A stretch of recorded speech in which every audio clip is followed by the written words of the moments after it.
Welcome to the Pregnancy Help Podcast. My name's Christine Grimmett, and we have an episode today featuring our guest, Kelly Ross, and hosted by Beth Diemert. She is our Director of Affiliate Services here at Heartbeat International. So I know this is a great episode. We're going to talk about leadership. We're going to talk about pulling from resources that can help us be better leaders.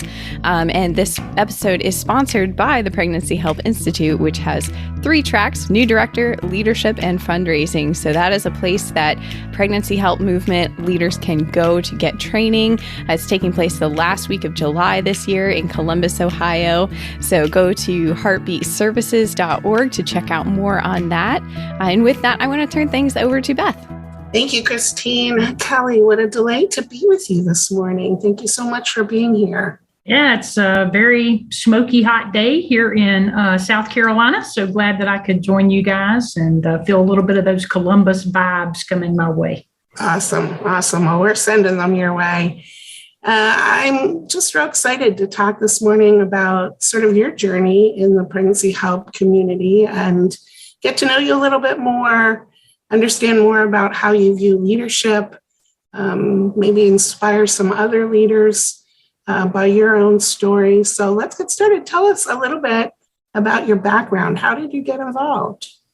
Well, I don't think any young woman ever wakes up at 5 or 10 years old and says, wow, when I grow up, I know exactly what I want to do. I want to be the CEO or the executive director at a pregnancy help organization. And maybe that should be the future's dream. But it certainly wasn't a dream that I had growing up. I was an athlete. I always believed I would be in sports journalism or sports broadcasting. But sometimes life doesn't work out as we intended it. Sometimes it actually works out much better than we intended it. And so after a year playing college basketball, it was in 1991, the first Gulf War was just kind of starting to brew up. And I thought, I want my life to matter. I'm going to join the Army.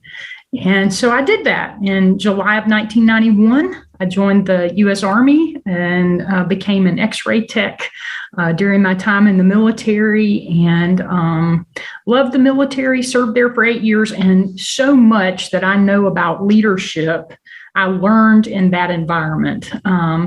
Just sometimes having good instincts and following your gut instinct, those kind of things. I learned that in the military. And one of my favorite phrases that I tell every director I get the opportunity to sit down with or have coffee with is, our goal as leaders, and this will kind of guide our conversation today.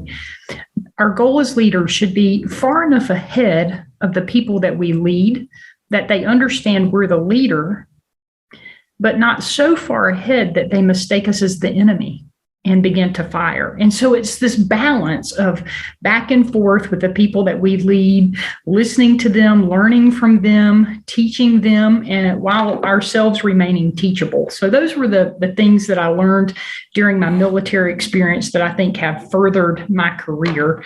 And then when I got out of the military, I decided I would finish my college degree. So I went back to school. I got my Bachelor's of Science in Medical Imaging and a minor in Healthcare Admin. And I kind of thought I would spend the rest of my life in healthcare. I kind of thought that I would probably end up leading a radiology department somewhere.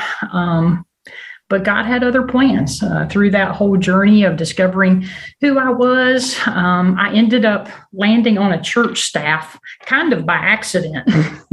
Sometimes we just start volunteering somewhere and our hearts get connected. And that's where I landed. And so I was on a church staff for about 8 years. Some of that as a volunteer and some of that as a paid staff member. And while I was on that church staff, the director of a local pregnancy center called me for coffee and said, hey, I would love to sit down with you. Would you like to have coffee? And I always say yes to that opportunity. Number one, I love coffee, right? Number two, I love people. And I'm always wanting to learn. And it's the town I grew up in, a very small town in South Carolina. And to be honest with you, I had no clue. While I love Jesus and I was focused on my work at the church, I really did not understand what a pregnancy help organization was. I didn't even know we had one in our community. Like, it was that far removed from who I was. And as I sat with this director,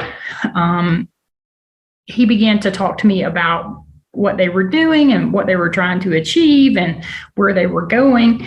And I thought, man, this is really excited. I'd love to be a part of this. I never said that, but I just was, listening intently to the conversation. And then he said, we were wondering if you might be willing to serve on the board of directors here. And I thought, well, let me think about it. Because, when you're on a church staff, you got so much going on. But we were always asking people to volunteer with us. So when somebody else comes and asks you to volunteer with them, it's like, oh, okay. And so I filled out this elaborate application, which I understand now to be completely intentional. And I asked this, was asked the same question a bunch of times about being pro-life. And to be honest with you, I had never even thought, what does it mean to be pro-life? I had really never known anybody to have an abortion. It wasn't in my circle, but it was certainly in my community. And I was intrigued by that. And after our conversation, after filling out that application and really putting in the prayer work, like, how pro-life am I? What does it mean to be pro-life? And the more I prayed about it, the more I sought God, and the more I looked at scripture, I understood one thing, and it was only one thing that ever actually mattered for me, is that more than being pro-life, I was pro-Jesus. And it was obvious to me from the scripture that Jesus wasn't just for life, he was the creator of life. And it was my obligation to be involved in this movement. And so at that time, that organization was really struggling. I didn't know that. You show up to the first board meeting, you have your interview, and then you find out X marks the spot. And I think that it was very interesting that God had called me for such a time as this. And over the next 8, 9, 10 months, I became more involved. I became a financial partner. I went to events. I started hearing about the organization. And really, I was like, why don't more people know? Like, we have the biggest obstacle that I could see for that pregnancy organization, and I think it's one that every community faces, is why doesn't everybody know? Like, this is boots on the ground, real ministry, really broken people walking through your doors every moment of the day. Why don't more people know? And I just got really excited about what we were doing and thought, man, I can be a voice for this in our community. And in November of 2012, while sitting on that board of directors, the director who had recruited me to be on the board sat down with us and laid out an incredible plan for the next year. I was very excited about where he was going. And then he said, and I'm resigning. And I think there was kind of maybe an audible gasp. And at the end of that meeting, the board chair at that time, who became a mentor to me and a dear friend, he just looked at me and said, what are you doing with the rest of your life? And I'm like, not this. There's no guarantees. There's a million different things that could go wrong. And I just kind of let that sit. And I went home and talked to my husband about it. And my husband, who has very little to say because I'm the talker, he said, so are you saying no to them, or are you saying no to God?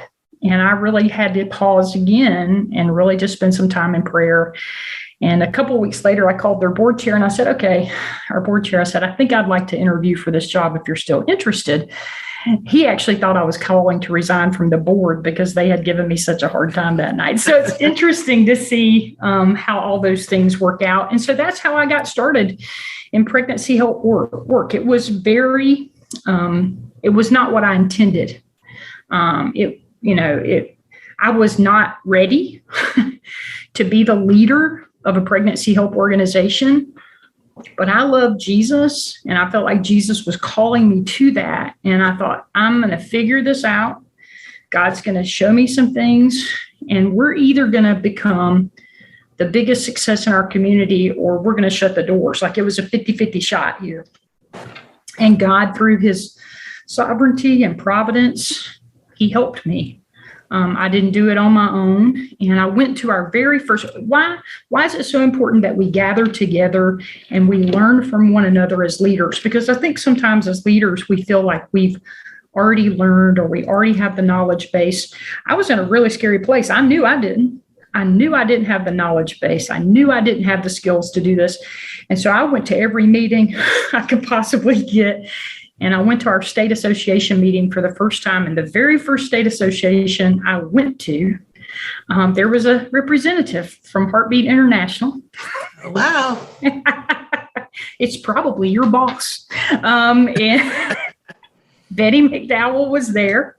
And she was sharing with our state association because Heartbeat was coming to Charleston that year. And it was so funny.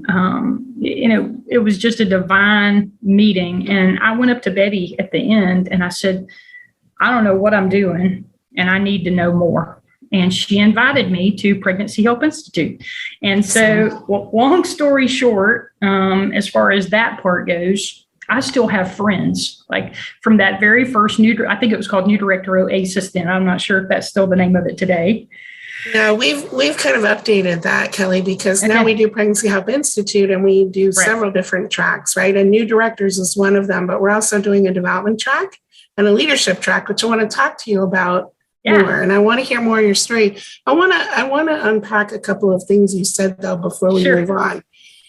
I love your story. I love how God has worked in your life. And I love, the word tells us that man makes his plan and God orders his steps, but it takes someone who allows that to happen for us to get into God's steps. And that certainly is your story. You didn't intend. I can't tell you how many times I've heard this story from how many directors in so many places. This was not what I intended. In fact, I said no. In fact, I ran away. In fact, I turned my phone off so they'd stop calling me, right? But like you, through obedience and through listening to that voice of the Holy Spirit, that this is what God put me on this earth for. And the obedience to that, the willingness to do that is what makes a great leader. It makes a great leader. And, so many of those people, Kelly, like you, your education is certainly related to what we do, being in healthcare and admin. But, there are executive directors and CEOs that come out of very diverse backgrounds, have nothing to do with pregnancy help. And yet they have this calling, and it really makes all the difference in the world.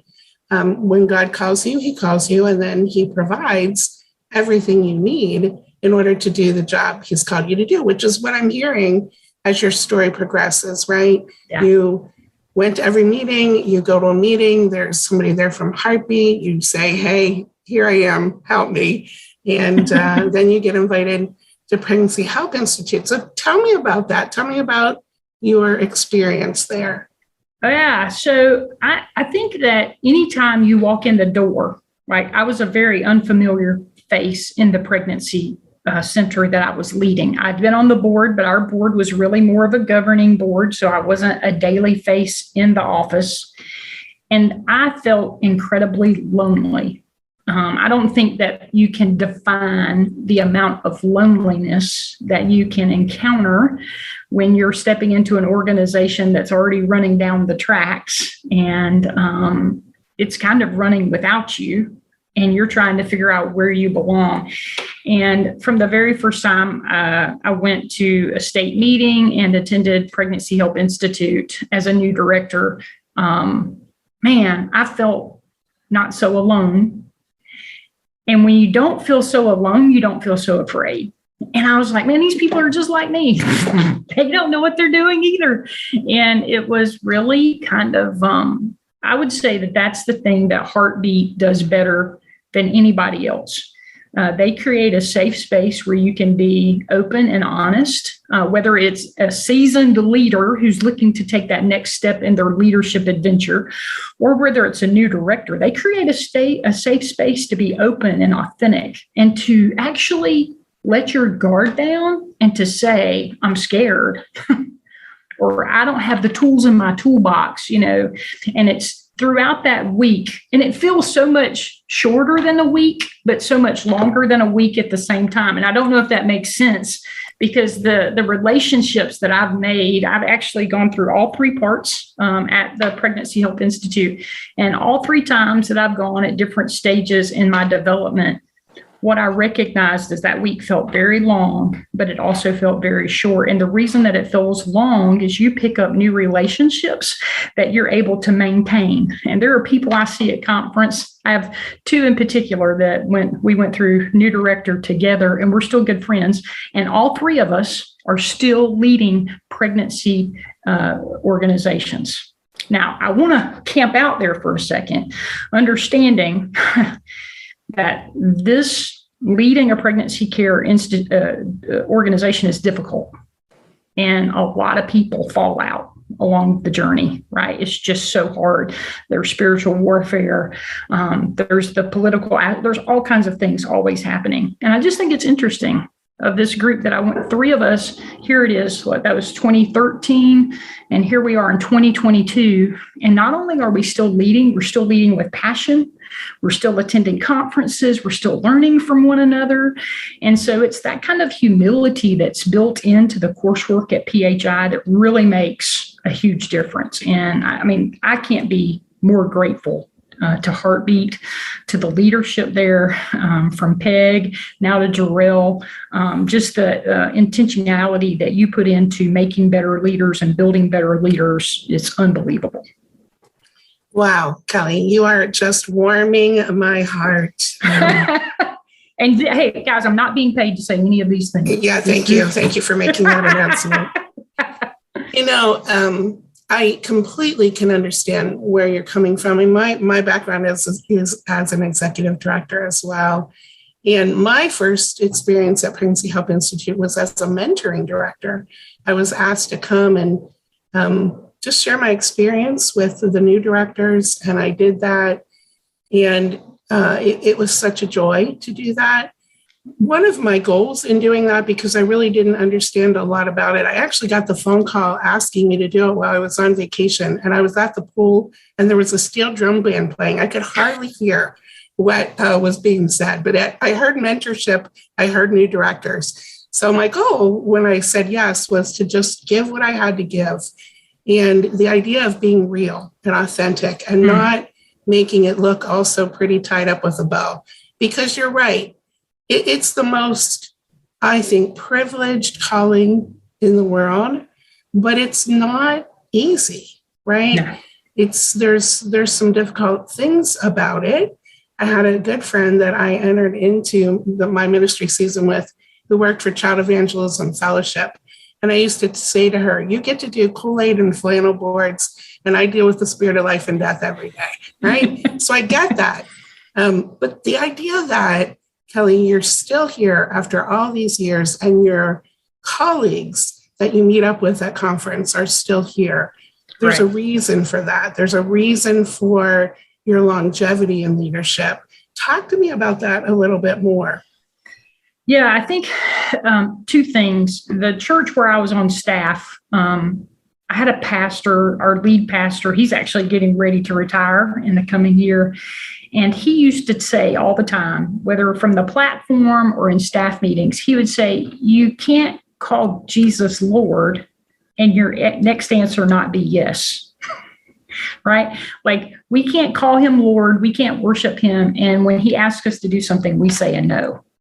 So for me, it's been about letting when I really feel that God's calling me to do something, I'm going to do it. Like, there is no hesitation in it anymore. There used to be lots of hesitation because I didn't want to get it wrong. But now, I mean, I think the pregnancy help movement will burn out all of the distractions in your life, and you're very much more singularly focused on God, and you can really hear from him much more clearly. So now when I feel him calling me to do something, I will not be sidetracked. I'm going to do it. The second part of that, longevity is about not quitting, right? I mean, I have quit work on so many Fridays, right? the current office I work at, we're across the street from an abortion clinic. And, a lot of crazy things happen when you're across the street from an abortion clinic. I mean, we've had staff members whose cars have been hit with hamburger meat. I mean, it's just, you just can't make it up, right? And so there's been so many Fridays that I've left feeling completely discouraged and thought it's not worth it. And then it takes one story. And a lot of times it's not even a story that comes out of the clinic, right? You might be going to share at a church and somebody comes up and they introduce to you their 13-year-old who's here only because your organization existed. And it goes back to Galatians 6:9. Grow not weary in doing what's right. We can't allow ourselves to get weary.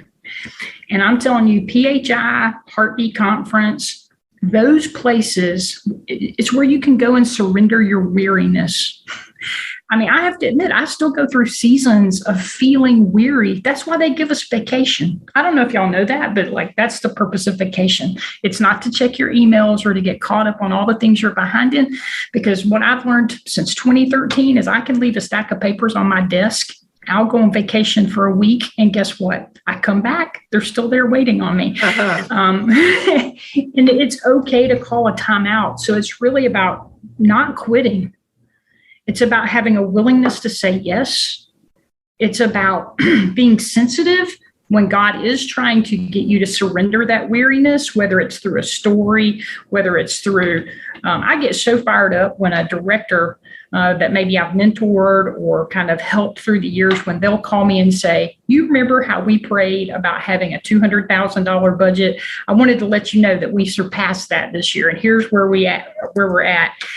And, but you have to constantly surrender that.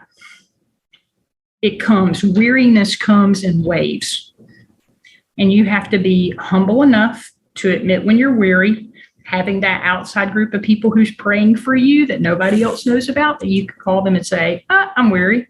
I need your prayers. So I'd say it's about those three things. It's about always saying yes. Number two, never, ever, ever giving up, and then having the humility to confess when you are weary to a group of people that you trust. Wow, that's some rich stuff, Cal, really rich. And, I think part of the willingness and part of the surrender is being at that place where you say, I need help. I'm not going to act like I know it all and reinvent the wheel, right? Right. And that's why I love what I get the privilege of doing at Heartbeat and providing resources and training and all of those sorts of things to our community, because that's a great way to resource that weariness, resource that I need help and I don't know what I'm doing. And it sounds like you have just mastered that in taking advantage of those things, not only through training, but I'm sure resources, I'm sure colleagues, you've mentioned the state meeting a few times. South Carolina is well organized in that way, that you have coalitions and you have others that you can call on. And now, Kelly, you are one of those people. And I know you have people calling on you. How did you do that? Share with me, help me. What can you tell me? So, let me say this. I still, every day I wake up still. I mean, you can be in this thing forever, and you still wake up every day and you still think you don't know what you're doing. And you're mostly right there. Okay. You still don't know what you're doing, but you still have that commitment to move forward and, to look at it and say, what can I do? What can I do better today? How can I be better today? And it's having that one mindset, of not quitting that really matters. And it breaks my heart when I see directors who leave because they're just overwhelmed, because I know it doesn't have to be that way. And maybe there's somebody out there today who's listening and feels overwhelmed. I just want to encourage you right now. You don't have to feel overwhelmed. You can certainly, they'll probably give you my information. You can email me or call me.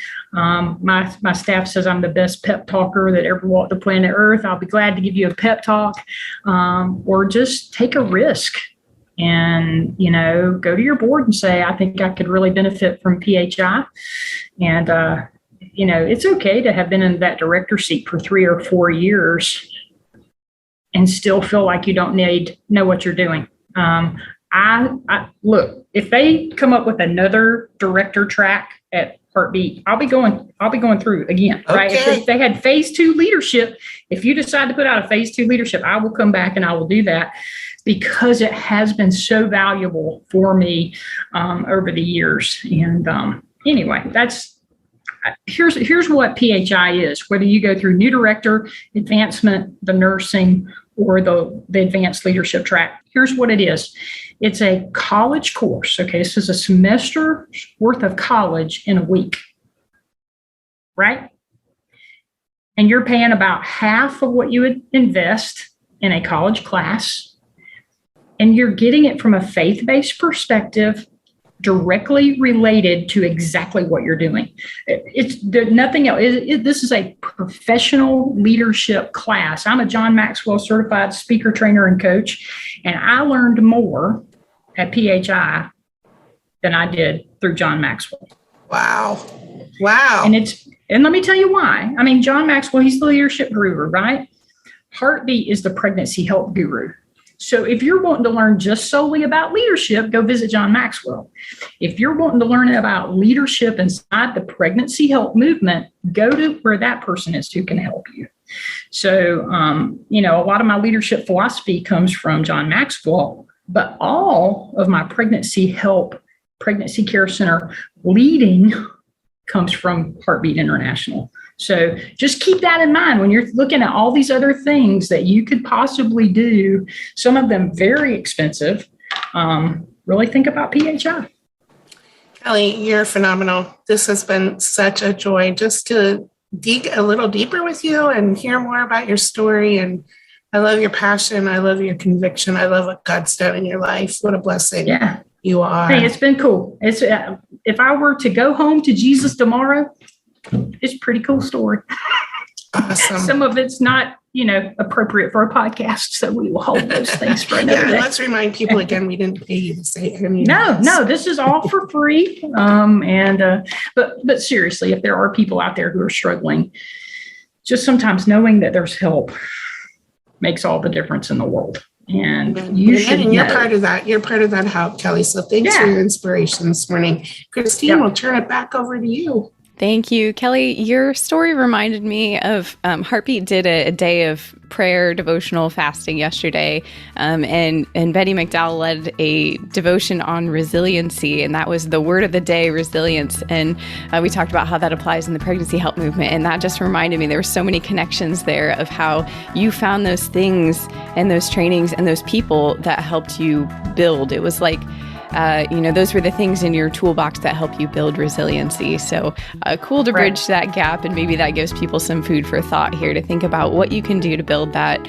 resiliency, that perseverance to keep going in the movement when it gets tough, and what those things are that can help you along the way, and those people. So if you're interested in Pregnancy Help Institute, the new director, the leadership, and the fundraising track, they are at heartbeatservices.org. Right on the homepage, there's a big banner on more information and the registration page for that. So be sure to check that out. With that, I wish you a great rest of your day. Be sure to subscribe to this podcast for more episodes and share this with another leader friend of yours.